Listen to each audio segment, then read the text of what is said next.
Fairmont is an interesting brand, and one you don't really hear much about. Despite them being a Canadian company, they have hotels all around the world, with the majority of them being historic structures. One of them is the Fairmont Banff Springs, located within the stunning Banff National Park in Alberta, Canada. It's a well-respected property with a ton of history and a pretty iconic structure in the Canadian Rockies. So today, I'm flying out to see what it's like. We're checking in for one night in Fairmont's prestigious gold category, getting the highest level of service with some of the highest prices to accompany it. So, does this experience justify the high price? Well, let's find out.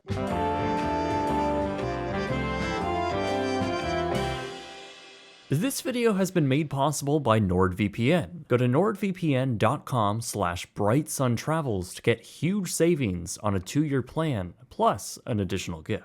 So I've had a pretty rocky relationship with Fairmont in the past. My most recent stay at one was in 2018 at the Chateau Laurier in Ottawa. I paid somewhere in the high $300 range for a standard room that charged you extra to use the in-room refrigerator, made me miss my flight from their valet service taking much longer than expected, and charged an offensive $9 for an Esca bottle of water. So you can say that Fairmont hasn't exactly been my top choice for stays since. With that said, I've always known about the Fairmont Banff Springs and the Lake Louise hotels. They're stunning properties with over 100 years of rich history. They're also located in Banff, one of the most breathtaking national parks in North America. My good friend and producer John has been harassing me over the past 3 years to go check it out. So I finally caved and booked a flight to do just that. The Fairmont Banff Springs is about an hour and a half away from Calgary's International Airport. Although it doesn't feel like it, as once you reach the mountains, the drive gets a lot more pretty. It continues to do so once you enter the actual town of Banff, and ultimately arrive at the Fairmont, which is a stunning and massive Scottish-inspired castle. It was built in 1888, and is essentially built upon the confluence of two rivers. It was originally built by Canadian Pacific Railway as a structure looking rather different than how it does today. That's because in 1926, the majority of the original structure had burned down,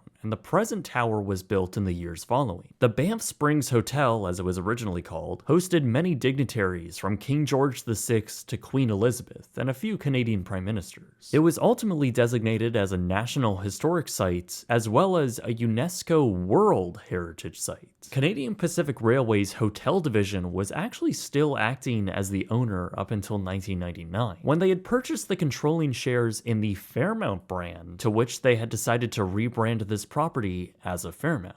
Today we booked a standard one king bed Fairmont Gold Room. I'll talk more about the pricing at the end of the video, but from what I've seen online prior to our visit, I really wasn't expecting much, and certainly not an ultra luxurious room. However, to my genuine surprise, Fairmont has really stepped up their product. This is due to a $30 million renovation to the main tower in 2021, which has spruced up all of the guest accommodations as well as a few public spaces. This was desperately needed, as the former rooms were simply nowhere near what Fairmont was charging for them. But things have changed for the better, and our standard gold room was exceptional. While it's on the small side, likely due to the age of the structure, this room was exactly what should be expected for an accommodation at this price point. It has beautiful and tasteful touches of luxury, tons of ports, including USB-C, as well as a stocked coffee bar, and a free-to-use fridge. Oh my god, they did it. The bathroom is also pretty small, but aesthetically is very modern with good finishes.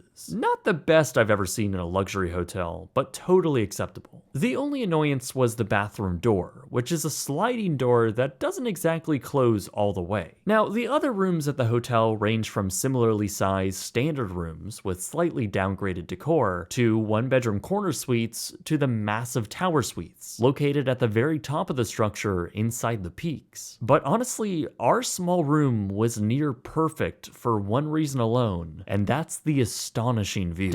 looking south down the mountain range was absolutely incredible to wake up to. Now, the gold accommodations at this hotel occupy the entire 4th and 5th floor of the main tower. But what do you get with gold other than just a nicer room? Well, on the 5th floor, there's a private concierge just for you to answer all of your questions and fulfill any bookings. Further on are 2 lounges, the first being a quiet one to read, and the other where you'll find the buffet, open during the day and into the night, serving breakfast and evening hors d'oeuvres. You can also find some premium drink offerings from teas, coffee, a build-your-own hot chocolate, fresh juices, and even smoothies. This was already a really solid and luxurious offering, but the spreads they put out for breakfast and dinner were genuinely fantastic. Breakfast featured a ton of options from delicious smoked salmon to a huge selection of hot items. I'm pretty sure the evening hors d'oeuvres were not meant to be eaten as a full dinner, but the amount of genuinely delicious selections they had literally turned into one for us. They had great options from pasta and meatballs to a full charcuterie spread to polenta fries and spinach dip. It was all by far the best lounge food I have ever had. Honestly, it was some of the best buffet food I've ever had, and it really made this something to remember. Unfortunately though, alcoholic drinks were an extra charge, which I would have expected to be complimentary given the price point.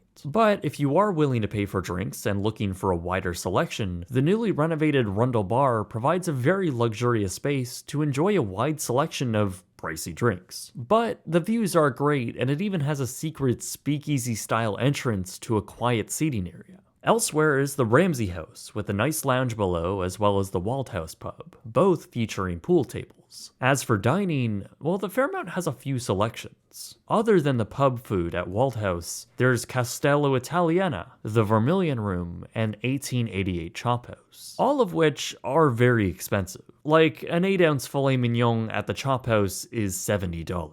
And while some of these restaurants are very beautifully designed like the Vermilion Room, I'm not sure if a $70 steak in here is all that worth it. Even the quick service option down at the lobby, while nice and looks like it has tasty food, was very expensive. Like, these very simple sandwiches were $16, $17, and like $20, which is absolutely insane. Now with that said, the reviews for all of the dining have for the most part been overwhelmingly positive. But when you're not at the bars and the restaurants, there's plenty to do elsewhere. The resort offers basically every experience you can think of in Banff, from helicopter rides to private group tours and so much more. The summer activities list is even more extensive, with horseback riding, fishing, whitewater rafting, ATV tours, and a ton of other stuff. But pretty much all of those are at an extra charge, and with some like the helicopter ride and private tours costing hundreds of dollars just for the experience. That's really neat and all, but what I care about is what's free.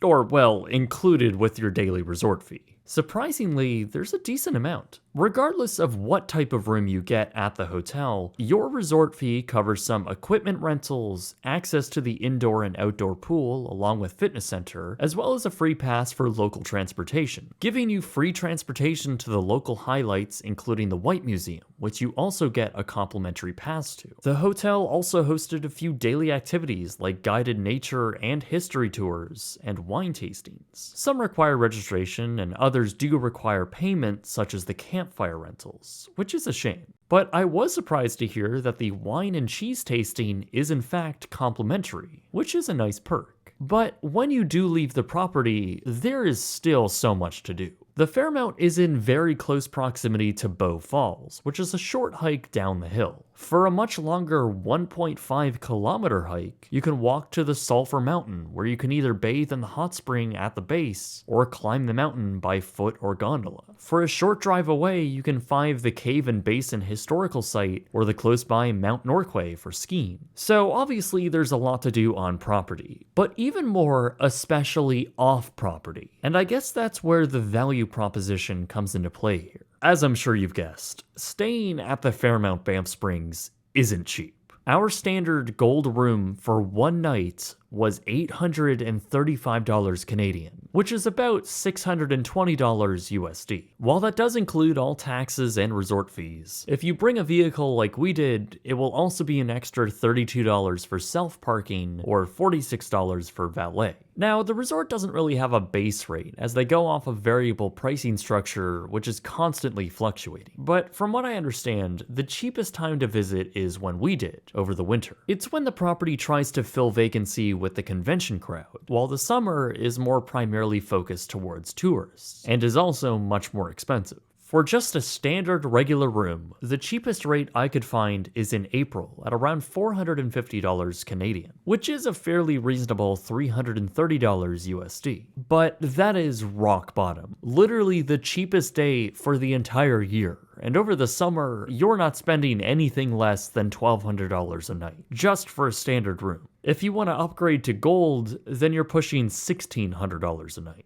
Even with the updated decor, rich history, and excellent service, I really don't know if you could ever justify that price. But I guess it all comes down to what you care about most. If you want to experience the actual location of Banff and see all of the sights, or if you're into skiing and don't care all that much about the most luxurious place to rest your head, then there are a lot of other choices in the area. Some, like the Moose Hotel and the Mount Royal Hotel, are arguably in better locations and at their highest rates over the summer are pretty much the lowest rates at the Fairmont over the winter. It's also worth noting that the hotel does run several discounted rates throughout the year, and is also a part of the Accor Hotel Alliance. Now, Accor Hotel Alliance is kind of useless to North Americans, since the majority of their hotels are overseas. But that does mean there are a few ways to book this on points, and just generally find other ways to save. But that's a whole nother rabbit hole, so look into it if it interests you. But really, even if you don't stay here, just drop by for a visit to see the castle and walk the grounds. You can still experience the property without spending a night. In the end, I was really pleasantly surprised by the Fairmont Banff. I went into it not with the greatest perception, but was absolutely blown away by the quality of service and how astonishingly beautiful it all was. From what I've seen too, the summer looks even more stunning and vibrant, and really, that's what you're paying for. This is a Canadian icon. It's one of the most famous hotels in Canada and even North America. It's also one of the most breathtaking, from the incredible architecture to the endless mountain vistas that make you feel like you're in a matte painting. It's incredible everywhere you look. And you know what? I'm willing to give them the benefit of the doubt that maintaining a property like this is a costly endeavor, and as a result requires the high rates. Fairmont Gold is a step above it all. It was exactly what it needed to be, and while I never think club level is fully worth the premium, I do see a lot of value in it. If you can snag it at a decent price and maybe make it a special occasion or something, I think you'll be totally satisfied. And I think it's genuinely hilarious that this was $465 cheaper than Disney's Contemporary's club level room. Go watch that video if you haven't already. So let's give this an actual rated review. I'll rate the Fairmont out of 5 categories for a potential perfect score of 50 out of 50. Starting with the location, you are situated in an insanely beautiful valley with some very close by attractions. With a free bus fare, you're pretty much connected to everything you need to be in the area, and that gives it a perfect score of 10 out of 10. Amenities are also really solid. You have a few options of ultra fine dining, along with a spa, pool facilities, a bowling alley, tons of shops, and even a convenience store, business center, adventure desk, and winter gear facility. There's certainly a lot, but I do wish a few more experiences were complimentary, so I'll give it a 9 out of 10. Luxury and quality is also pretty good. Our room, while small, was very well appointed. There were some areas of the property that didn't necessarily live up to other luxury brands like the Four Seasons, and there are some parts that feel a bit dated and not at the caliber of what you're paying. I'll give it a 7 out of 10. Service was phenomenal though. Everyone was super kind and happy, no one made me feel like I was out of place, and all the staff genuinely went above and beyond. I have never had this type of service at any other luxury hotel I've stayed at, and I mean it when I say the staff at the Fairmont were some of the most warm and friendly people I have ever met. I wouldn't ask any more from them. so it's a 10 out of 10. Value, however, is really the most subjective category here. Prices are a bit steep, and even after the renovation, I don't think the rates past $900 a night are worth it. Fairmont Gold was a fun experience, and I maybe would do it again for a special occasion sometime over the winter, but I'm not sure if I could ever justify paying over $1,000 a night for a standard room. It's a 5 out of 10. Giving the Fairmont Banff Springs a very respectable score of 41 out of 50. Remember, you can also view all of my scores in the Google Docs sheet, which a link for it can be found in the description below. You can also check out this video's sponsor, NordVPN. For this video, I actually sought out to work with NordVPN for these travel-related videos, since they provide a great and reliable service for me when I'm traveling. They offer a host of pretty good security features, and when you're on the go, or even at home, you can proactively protect yourself from ISPs peering through your data. But what I and so many other people find such enormous value in is getting around geographical-based locks on content. I was recently on a filming trip and wanted to continue watching Downton Abbey in my hotel room every night. I simply chose a Canadian server across their 5,400 plus servers over 59 countries and was quickly and easily watching exactly what I wanted. Or let's say you're outside of the US and want to watch my very own movie Closed for Storm, which is also available on Amazon Prime. With just a few clicks choosing a US server, you're all set. NordVPN has been something I've traveled with for years, and I really can't recommend them enough. Plus, they help make these travel reviews possible, in part by covering the cost of travel. So if you want to support the channel and get a significant discount on a 2-year plan, plus an additional gift, go to nordvpn.com/brightsuntravels. If you sign up right now during the special time, you can also get at least 4 additional months or up to a year free of NordVPN. Anyway guys, my name is Jake, and thank you very much for watching.